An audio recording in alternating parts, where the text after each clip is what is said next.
The morning of my divorce hearing, my husband walked into the courtroom smiling like he'd already won. He leaned over and whispered, "You'll leave here with nothing."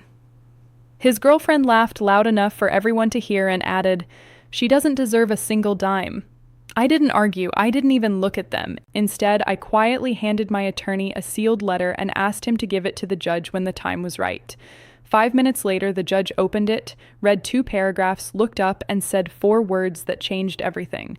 Well, this changes things. My name is Rachel Carter. I'm 38 years old, and the last thing my husband whispered to me before our divorce hearing began was, "You'll leave here with nothing." He smiled when he said it, like the outcome had already been decided. 5 years earlier, hearing those words would have broken me.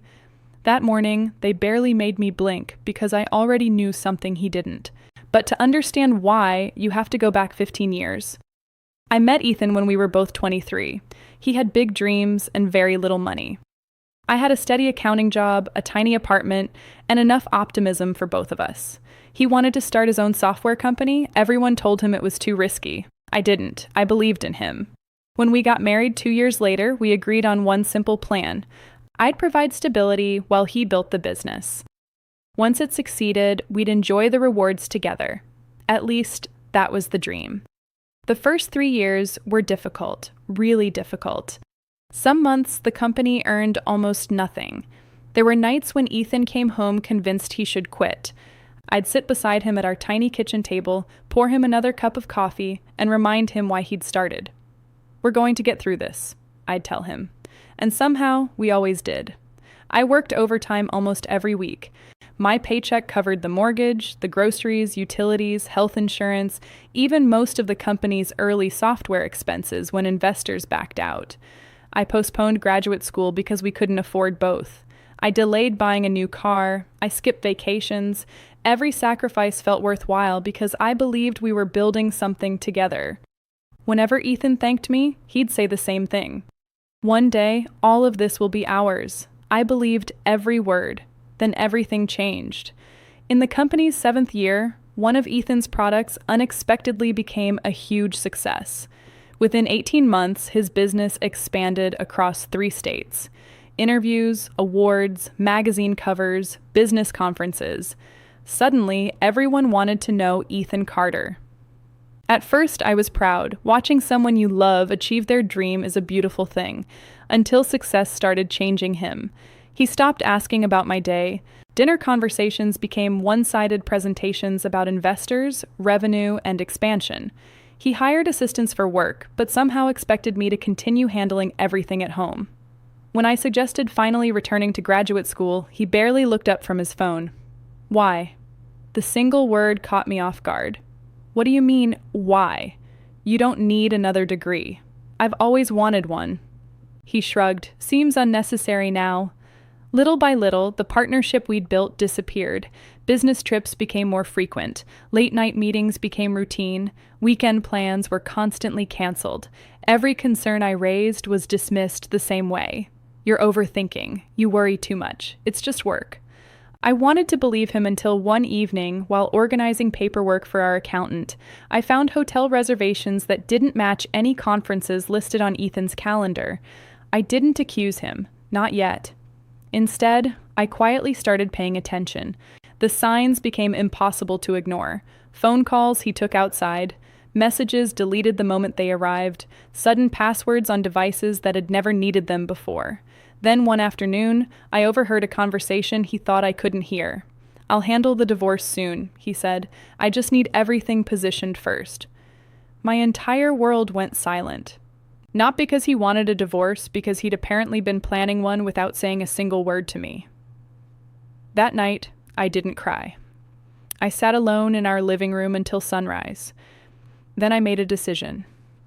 If our marriage had already ended in his mind, I wasn't going to beg him to stay.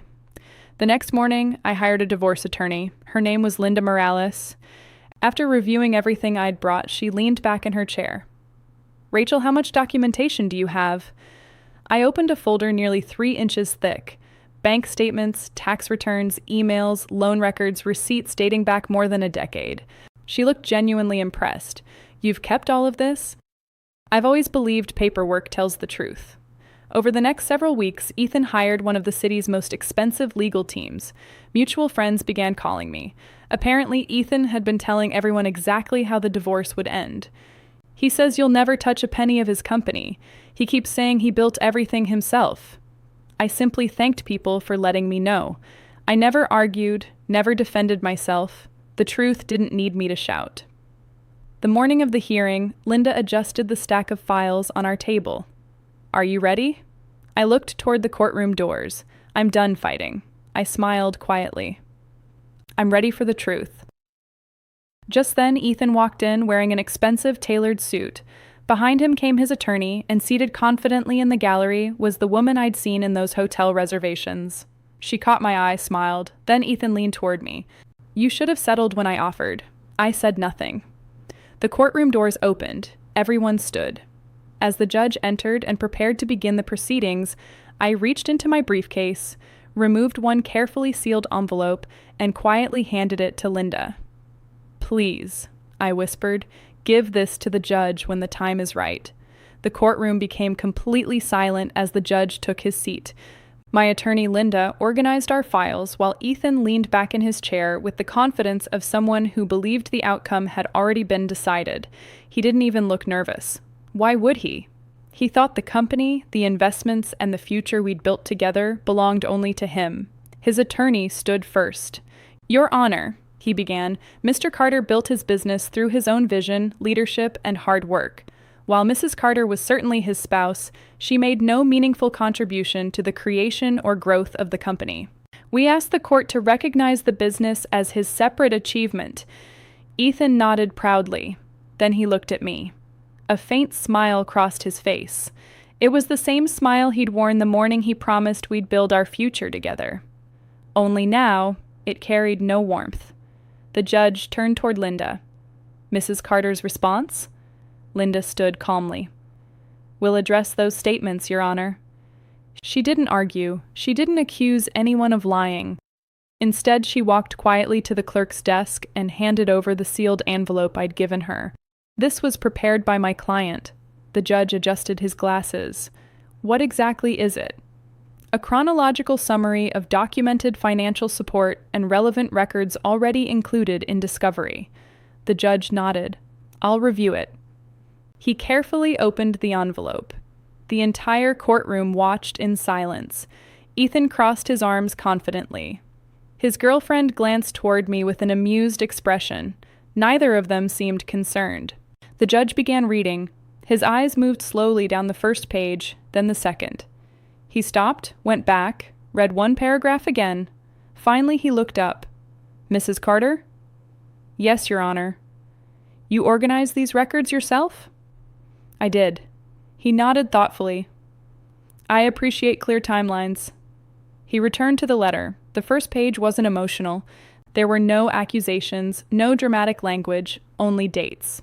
March 2011, Rachel withdrew $28,000 from her personal savings to cover company payroll after investor funding was delayed. Supporting documents attached. September 2012, Rachel refinanced her vehicle to reduce monthly expenses, allowing additional household income to support business operations. Supporting bank statements attached. February 2013, Rachel postponed graduate school to continue working full-time, while Ethan focused exclusively on company growth. Then came copies of emails.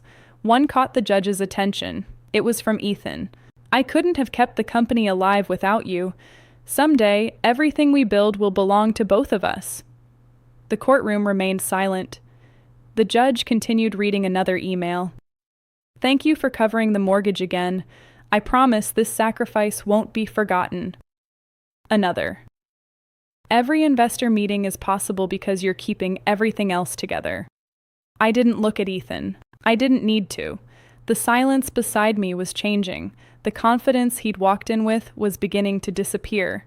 The judge reached for the financial exhibits already submitted by both legal teams. He compared dates, bank records, loan documents, corporate filings. Every few moments, he made another handwritten note. Then he looked directly at Ethan. Mr. Carter. Yes, Your Honor. You testified that the business was entirely self-funded after its first year. That's correct. The judge lifted one document. Then could you explain this transfer? Ethan frowned. His attorney leaned forward immediately. What transfer? The $28,000 deposit made into the business operating account. His attorney quickly reviewed the exhibit. That appears to be, he stopped speaking. The judge continued calmly. It matches the same amount withdrawn from Mrs. Carter's personal savings account on the same day. No one spoke. The judge turned another page. You also stated your household expenses were independently managed. Another document appeared. Yet these records indicate Mrs. Carter paid the mortgage, insurance, utilities, and healthcare premiums for nearly 4 consecutive years, while the business operated at a loss. Ethan shifted uncomfortably. His attorney whispered something into his ear. For the first time that morning, neither of them looked confident. The judge wasn't finished. There also appears to be correspondence acknowledging Mrs. Carter's financial contributions. He held up another printed email. This message specifically thanks her for keeping the company alive. The room was so quiet I could hear pages turning. The judge looked over the top of his glasses. Mr. Carter, were these statements accurate when you wrote them? Ethan hesitated. His attorney interrupted. Your Honor, we'd appreciate a brief recess. The judge raised one hand. In a moment. He returned to my timeline one final time before placing it neatly on the bench. Then he looked directly at me. Mrs. Carter, yes, Your Honor.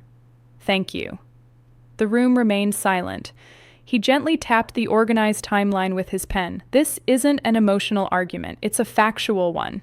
He looked toward both attorneys. Based on today's testimony and these supporting documents, the court is ordering additional review of the financial disclosures before any determination regarding asset division is made. Ethan's smile was gone. His girlfriend slowly lowered her eyes toward the floor. The judge gathered the remaining documents before adding one final sentence. When the facts are presented this clearly, they deserve to be examined just as carefully. The courtroom reconvened 3 weeks later. During that time, the court-appointed financial review team examined every document, bank statements, tax returns, corporate records, loan agreements, email archives, everything. I didn't spend those weeks celebrating. There was nothing to celebrate. A marriage had ended. No amount of paperwork could erase that. When I walked back into the courtroom, Ethan looked different. The confidence he'd worn during the first hearing had disappeared. His expensive suit was still perfectly tailored, but the certainty behind his eyes was gone. The judge entered, reviewed the final report, and spoke calmly. The financial review confirms that Mrs. Carter made substantial documented financial contributions during the company's formative years. He turned another page. The evidence also confirms that several earlier statements regarding the source of funding and household financial responsibilities were incomplete. No one said a word. The judge continued, accordingly, the marital assets will be divided based upon the verified financial record and the applicable law. That was it. No dramatic speeches, no shouting, just the truth. After months of uncertainty, the facts spoke for themselves. The hearing ended less than 30 minutes later. As people began leaving the courtroom, Ethan remained seated. His attorney quietly gathered his files and stepped outside. Even the woman who had sat smiling behind him during the first hearing slipped out without saying a word. For the first time in years, it was just the two of us. He looked across the courtroom. Rachel. I stopped walking. I was wrong. His voice sounded quieter than I'd ever heard it. I kept telling myself that once the company became successful, everything before that didn't matter anymore. He looked down at his hands, but it did. I didn't answer immediately. He continued, I convinced myself I built everything alone because it was easier than admitting how much I depended on you. His eyes finally met mine. I'm sorry. There was no anger left inside me. Only acceptance. I didn't spend 15 years helping you because I wanted credit. He nodded. I know. I helped because I loved you. Another silence settled between us. I never wanted this to become a battle. Neither did I, he admitted. I just wanted the truth. He closed his eyes for a moment. You deserve that. I wished him well, not because he had earned forgiveness that morning, but because carrying bitterness any longer would only keep me tied to a life that was already over. A month later, the settlement was finalized. The financial outcome was fair, not extravagant, not symbolic, simply fair. For the first time in years, I wasn't building someone else's future. I was finally building my own.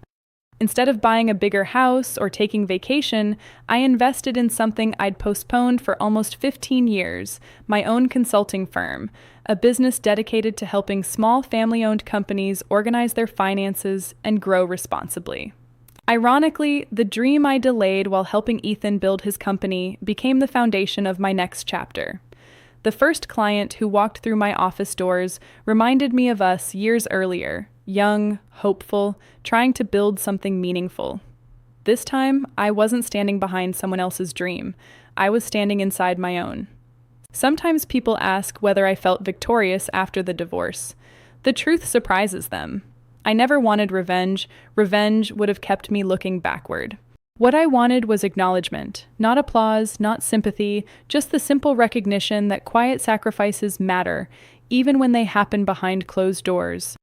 The courtroom gave me that, but something even more important happened long before the judge read my letter. I stopped measuring my worth by someone else's appreciation. For years, I believed my value depended on whether the person beside me recognized everything I'd done. I was wrong. My value had been there all along. The judge didn't create it, the documents didn't create it, the settlement didn't create it. They simply revealed what had always been true. And as I locked the door to my new office on my first day in business, I smiled because the greatest thing I walked away with wasn't part of any settlement. It was the confidence to know that the strongest foundation I would ever build was the one beneath my own life.